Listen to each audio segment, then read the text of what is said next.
ব্যবসায়ী নাসির উদ্দিন মাহমুদের দায়ের করা মারধর, ভাঙচুর ও ভয়ভীতি দেখানোর মামলায় আদালতে আত্মসমর্পণ করে জামিন পেয়েছেন চিত্রনায়িকা পরিমণি। সকালে ঢাকার জুডিশিয়াল ম্যাজিস্ট্রেট মোহাম্মদ জোনায়েদ এর আদালতে আত্মসমর্পণ করে জামিন আবেদন করা হয়। ১,০০০ টাকার বন্ডে জামিন দেয়া হয় ঢাকাই চলচ্চিত্রের আলোচিত নায়িকা শামসুন নাহার পরিমণিকে। সকাল ১০টায় পরিমণি আদালতে এসে আত্মসমর্পণ করেন। সোয়া ১০টায় তার আইনজীবী ঢাকার জামিন আবেদন করেন। রবিবার একই আদালত পরিমণি এবং তার কস্টিউম ডিজাইনার জুনায়েদ বগদাদি জিমির বিরুদ্ধে চার্জ গঠন করে বিচার শুরুর আদেশ এবং গ্রেপ্তারি পরোয়ানা জারি করে।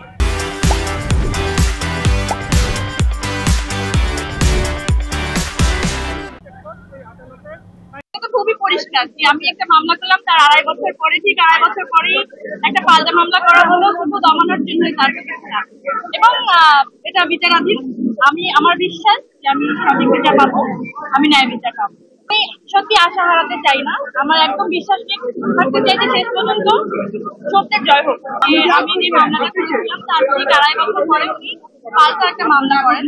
যে মামলার জন্য আজকে এই যে আমাকে কালকে হচ্ছে গ্রেপ্তারি পরোয়ানা জারি করা হয়, ওয়ারেন্ট হয় আমার নামে। এবং আমার খুব বিশ্বাস ছিল যে আমি আজকে আসবো। আপনারা যেভাবে সবাই আসলে আমাকে সাহসটা জুগিয়েছেন যে আজকে জামিন নিতে আসবো এবং আমি জামিন পেয়ে যাবো, আপনাদের এত ভালোবাসা নিয়ে আসলে বাড়ি এরকম একটা জয় নিয়েও যেন আমি বাড়ি আসলে ফাইনালি ফিরতে পারি, আপনাদের ভালোবাসার সাথে থাকতে পারি, আমার জন্য দোয়া করবেন।